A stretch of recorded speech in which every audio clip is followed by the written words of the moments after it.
इरानी सर्वोच्च नेता आयतोल्ला Ali Khamenei America र इजरायली आक्रमणमा मारिएका छन्। अब यो तनाव अझ चर्किन्छ कि साम्य हुन्छ? तपाई के देख्नुहुन्छ अबको परिदृश्य? यो इरानको केस चाहिँ नि के छ भन्दाखेरि दुईटा एस्पेक्टबाट हेर्नुपर्छ। एउटा पोलिटिकल, एउटा इकोनोमिक फ्याक्टर।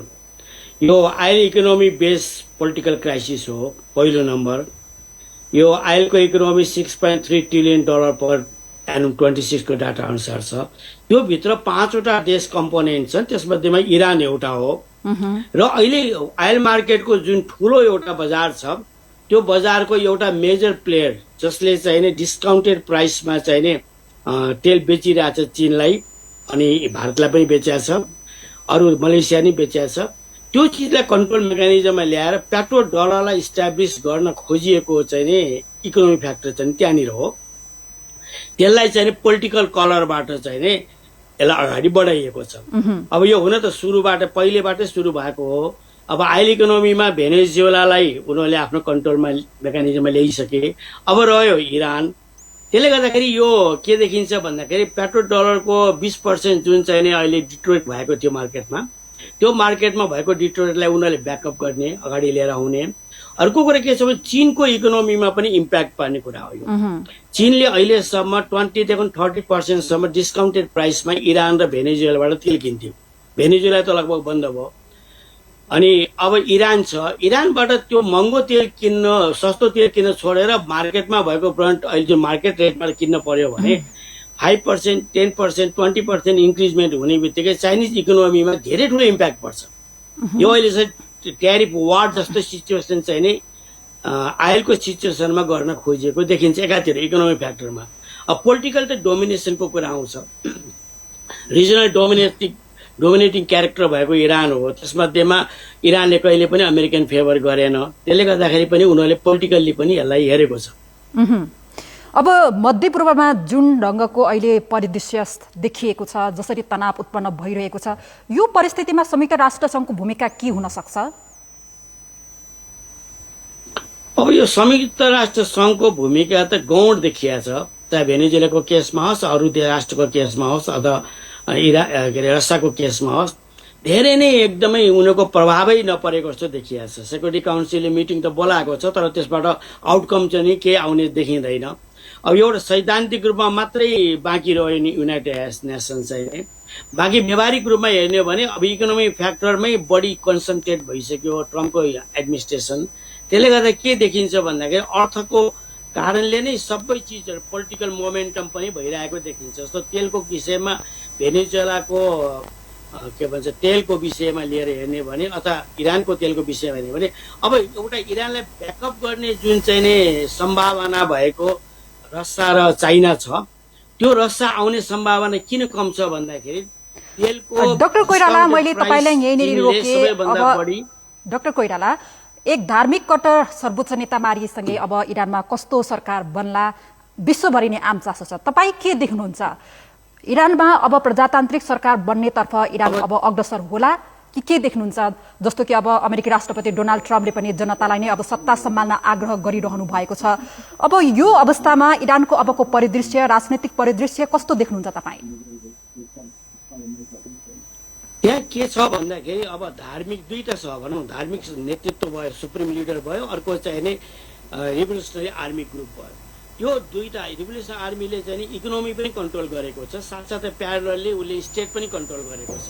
त्यो दुईटालाई चाहिँ नि अलिकति कमजोर नबनाइकन अर्को सरकार त्यहाँ आउँदैन। आइसकेपछि पनि के समस्या छ भन्दाखेरि बलिस्तान र चाहिँ टर्किस एरियातिर अहिले पनि त्यहाँ रिभोल्युसन चलिरहेको छ। तिनीहरूलाई पनि समेटेर लैजान पर्ने स्थिति त्यो देशको छ।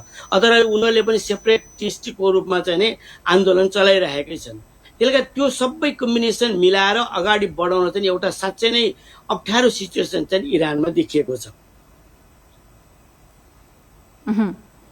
यो मध्यपूर्वमा जुन ढङ्गको अहिले परिदृश्य देखिएको छ, यो चिन्ताजनक परिस्थितिमा अब नेपालको कूटनीति चाहिँ कस्तो हुनुपर्छ? अब हेर्नुहोस् मध्यपूर्वमा हाम्रो 30 लाख नेपालीहरू काम गर्छन्। तपाईँ हिसाब गर्नुहोस्, एउटा परिवारमा 4 जना मात्रै रहेछन्, उसको डिपेन्डेन्ट परिवार भने 3 जना मात्रै रहेछन् भने 1 करोड भन्दा हाराहारीमा चाहिँ नि हाम्रो परिवारहरू यहाँ त्यसैमा भर परेका छन्। एउटा पार्ट त्यो। अर्को पार्ट हाम्रो रेमिटेन्सको मेजर पार्टै त्यही हो। तेस्रो त्यहाँबाट यदि कुनै लामो समयसम्म यो युद्ध गयो भने चाहिँ त्यहाँबाट फर्किसकेपछि ती मान्छेको बेरोजगारदेखि लिएर एकदम ठुलो भयावह स्थिति चाहिँ खडा हुन्छ। यदि लामो अहिले तत्कालै सरकारले चाल्नुपर्ने कदम चाहिँ के हुन सक्छ? अब सरकारले इमिडिएटली के गर्नुपर्छ भन्दाखेरि हामी एक्लैले त्यहाँ समस्याको समाधान गर्न सक्दैनौँ। त्यसकारण साउथ एसियामा भारत लगायत अन्य देशहरूसँग हामीले समन्वय गरेर, उनीहरूको पनि त्यहाँ मान्छेहरू छन् र उहाँहरूसँग समन्वय गरेर कसरी रेस्क्यु गर्न पर्यो भने कुन मोडलमा गर्ने।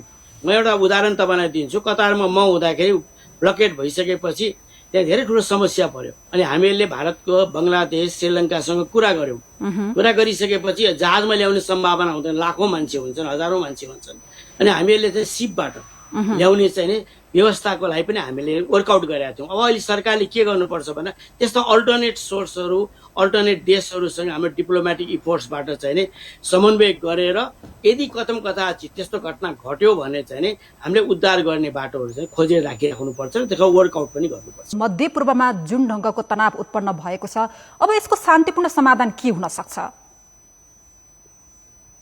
अब शान्तिपूर्ण समस्याको समाधान त अब जुन युद्धमै गइसकेपछि अब दुईटै कुरा छ। अब त्यो इस्लामिक गभर्नमेन्टलाई कोल्याप्स गर्ने र साथसाथै इस्लामिक रिभोल्युसनरी आर्मी जुन छ त्यसको चाहिँ औचित्य समाप्त गरेपछि मात्रै त्यहाँ शान्ति स्थापना हुन्छ।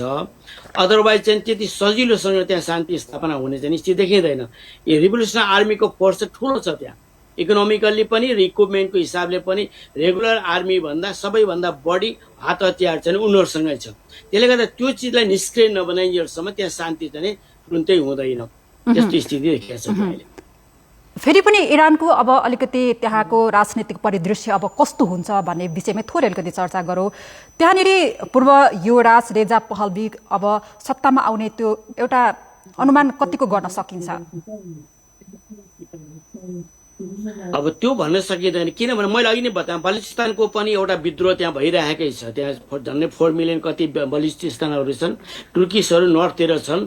त्यो सबैको समन्वय गर्न सक्ने स्थिति चाहिँ सिर्जना भयो र पहलवीले गर्यो र अमेरिकनहरू लगायत सबै नेसनहरूले त्यो इफोर्ट्स गरे भने चाहिँ सम्भावना चाहिँ देखिन्छ।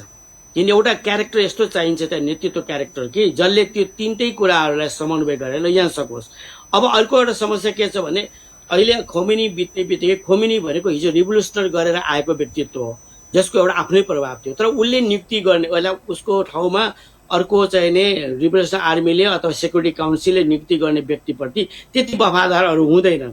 त्यसले गर्दा त्यहाँनिर समस्या देखिन्छ र समन्वयको सबैभन्दा ठुलो समस्यामा एउटा क्यारेक्टर यस्तो चाहिन्छ, नेतृत्व क्यारेक्टर जसले सबैलाई समन्वय गर्न सक्ने किसिमको।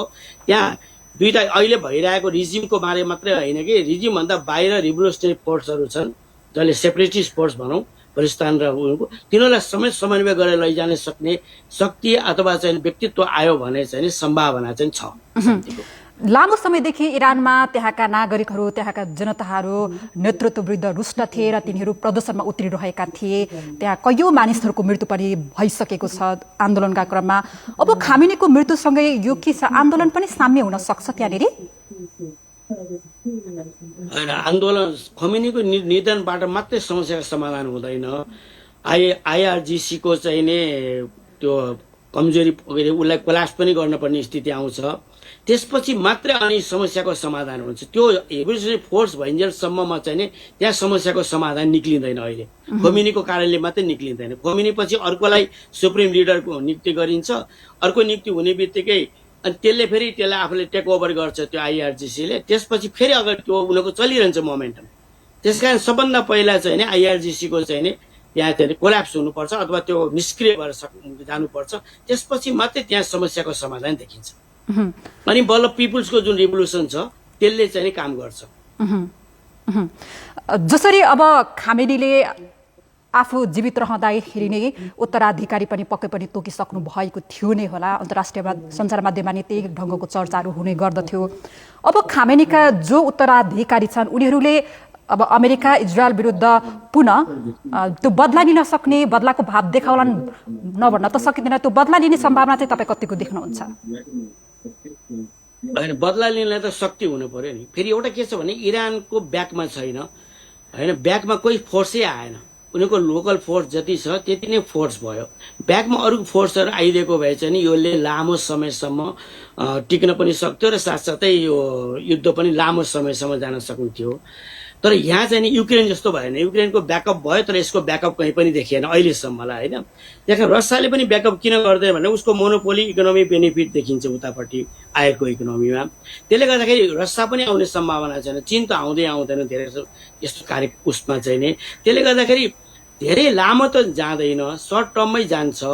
तर अब कहिलेसम्म रहन्छ भन्ने कुरा हात हतियारको हकमा चाहिँ के छ भन्दाखेरि आइआरजिसीसँग मात्रै छ सबै इक्विपमेन्ट, रेगुलर आर्मीसँग त्यस्तो इक्विपमेन्टहरू छैन, एन्टी मिसाइलहरूदेखि लिएर यो ब्लास्टिक मिसाइलहरू छैन उनीहरूसँग।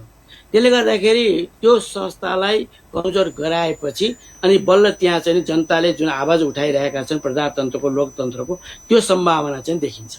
जसरी गएको वर्ष पनि इजरायल र अमेरिका दुई राष्ट्र होइन इरान विरुद्ध भिडेका थिए, त्यतिखेर अलिकति आफू शक्तिशाली भएको, दुई राष्ट्रसँग भिडेर इरानले आफू शक्तिशाली भएको प्रमाणित पनि गरेको थियो। तर अहिले एकाएक इरान यो आफू अलिकति कमजोर भएको जस्तो पनि देखियो, जसरी सर्वोच्च नेता खामेनीले मारिए। इरान कहाँ चुक्यो जस्तो लाग्छ यहाँलाई? इरान कसरी कमजोर देखियो? होइन, इरानको यस्तो भयो, रिजिम पनि धेरै पुरानो भयो, जस्तो धेरै वर्षसम्म एउटै शासनले कन्टिन्युटी गर्दाखेरि के देखिन्छ भने विकृतिहरू धेरै देखा पर्छ क्या, त्यो एउटा देखियो। अब नयाँ जेनेरेसन आइरहेछ, नयाँ जेनेरेसनको एक्सपेक्टेसन छ, त्यो अर्को त्यसलाई सम्बोधन गर्न सकेन किनभने ट्रेडिसनल वेमै उनीहरूले चाहिँ शासन सत्ता चलाए। अर्को कुरो के भयो भन्दाखेरि इकोनोमिक ब्लकेट भइसकेपछि त्यहाँको अर्थव्यवस्था, आर्थिक स्थिति एकदमै नाजुक भयो, जसले गर्दाखेरि पिपुल्समा एउटा विद्रोहको भावना अथवा असन्तुष्टिको भावना पनि एकदमै बढ्यो, होइन। त्यसले गर्दा यो 3-4 कम्पोनेन्टले गर्दाखेरि के देखियो भन्दाखेरि इरानमा जनता जो सत्तामा छन् अथवा चाहिँ सत्ताका नजिक छन् उनीहरूको चाहिँ नि प्रब्लम भएन, तर आम जनता जो छन् त्यो आर्थिक रूपमा पनि पीडित भए र न्यायको रूपमा पनि पीडित भए, साथसाथै शासनको पद्धतिबाट पनि पीडित भए। र फेरि मुस्लिम कानुनबाट शासन गरिने पद्धति आएको हुनाले एकदम स्ट्रिक्ट पनि भयो।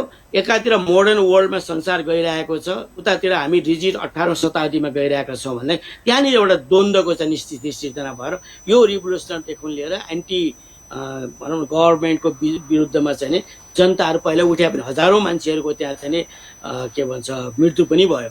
त्यसले गर्दाखेरि यी सबै कारणहरूले गर्दाखेरि इरान कमजोर पनि हुँदै गयो, स्टेट कमजोर हुँदै गयो, सत्ता कमजोर हुँदै गयो र बाहिरको शक्ति पनि मैले अघि बताएँ तपाईँले इकोनोमिक फ्याक्टरले गर्दा पनि यो डिस्काउन्टेड प्राइसमा जब उसले तेल बेचिरहेछ मार्केटमा $170-80 ब्यारल भइरहेको ठाउँमा उसले $30-40 ब्यारल दिइरहेछ भनेपछि साउदीको पनि इकोनोमीलाई इम्प्याक्ट पार्यो, होइन, अरू ओपेक कन्ट्रीलाई पनि इम्प्याक्ट पार्यो, अमेरिकालाई पनि इम्प्याक्ट पार्यो। त्यही यो सबै चिजको कम्बिनेसनको चाहिँ रिजल्ट हो यो चाहिँ। डाक्टर कोइराला, अब हामीलाई अन्त्यमा छोटोमा भनिदिनुहोस्, अब मध्यपूर्वमा देखिएको यो समस्या, यो तनाव चाहिँ मत्थर पार्नका लागि शक्ति राष्ट्र विश्वको भूमिका अब के कस्तो हुनुपर्छ? शक्ति राष्ट्रको भूमिका त वारमै गइसकेपछि अब परास्तै गर्ने हो, अरू उपाय नै केही छैन। आइआरजेसी र सत्तालाई चाहिँ उनले सत्ताच्युतै गर्नुपर्छ। सत्ताच्युत गरिसकेपछि नयाँ इस्टाब्लिस गर्ने संस्था अथवा सत्तालाई चाहिँ नि अब प्रजातान्त्रिक अभ्यासबाट अगाडि बढाउने उनीहरूको सोच हुन्छ, एउटा पार्ट त्यो हुन्छ। अनि त्यसमा चाहिँ के हुन्छ भन्दाखेरि अब जुन आइलहरूको चाहिँ नि मार्केट छ अथवा चाहिँ त्यो डेभलपमेन्ट गर्न प्लान्टहरू छन् त्यो चाहिँ नि मल्टिनेसनल कम्पनीहरूले चाहिँ ह्यान्डओभर गर्छ।